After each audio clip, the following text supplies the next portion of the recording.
अस्सलाम वालेकुम student, welcome back to my channel Zeen study. Hope आप सब लोग खैरियत से होंगे और आप लोग बिल्कुल ठीक ठाक होंगे।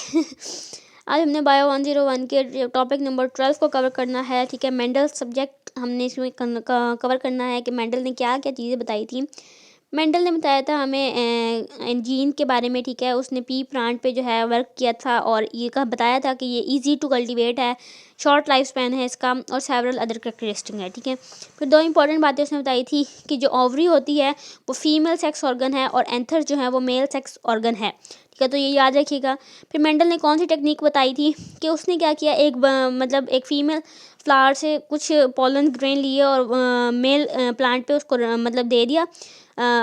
उसको क्या किया था, उसने डस्ट किया था उसके ऊपर एक ब्रश की मदद से। ठीक है, तो उससे क्या हुआ था, उसमें ना जो है फर्टिलाइज हुए थे कुछ एग और वो फिर बाद में जब बड़े हुए थे वो एग्स तो उनसे न्यू फ्लावर्स निकले थे और वो बहुत डिफरेंट टाइप्स के फ्लावर्स थे। तो इससे उसको पता चला कि जी आपके जो इनहेरिटेड चीज़ें होती हैं वो आपके पेरेंट्स से आपको मुंतकिल होती हैं। मतलब जिस प्लांट से उसने बीज लिए और जिसको दिए तो वो उन दोनों की कैरेक्टर से मिलकर जो एक फ्लावर बना तो वो उसका मतलब उसकी टाइप बन गई। आगे मोनो हाइब्रिड क्रॉस में हमें बताया कि two individual with homozygous genotype with result in the opposite phenotype for a certain trait के दो होमोसाइगस जीनोटाइप हैं। ठीक है, उनके रिजल्ट में आपको फिनोटाइप मिल रहा है तो वो आपके पास है मोनो हाइब्रिड। ठीक है, आगे मेंडल्स का फर्स्ट लॉ ऑफ सेग्रेशन है हमारे पास टॉपिक नंबर 13 में।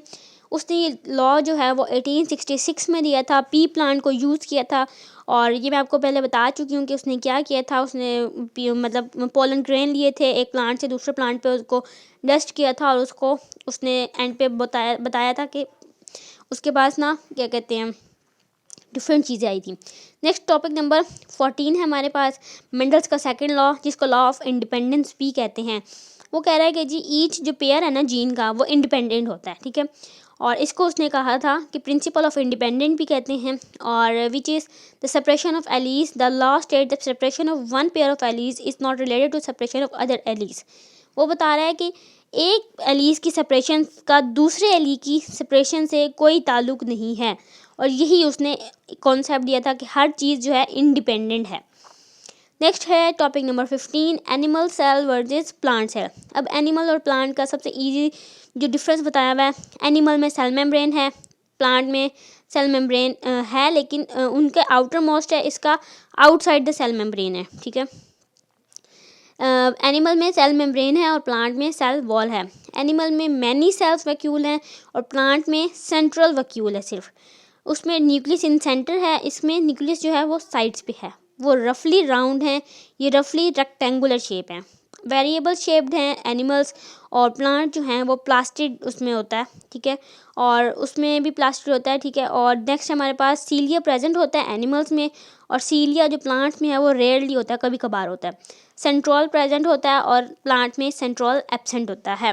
फिर आगे हमें बताया हुआ है प्रोकैरियोटिक और यूकैरियोटिक में डिफरेंस। ठीक है, प्रोकैरियोटिक का डिफाइन न्यूक्लियस नहीं होता, यूकैरियोटिक का डिफाइन न्यूक्लियस होता है। प्रोकैरियोटिक में नो मेम्ब्रेन होती है और इसमें मेम्ब्रेन होती है, उसका साइज़ जो होता है स्मॉल और यूकैरियोटिक का लार्ज होता है।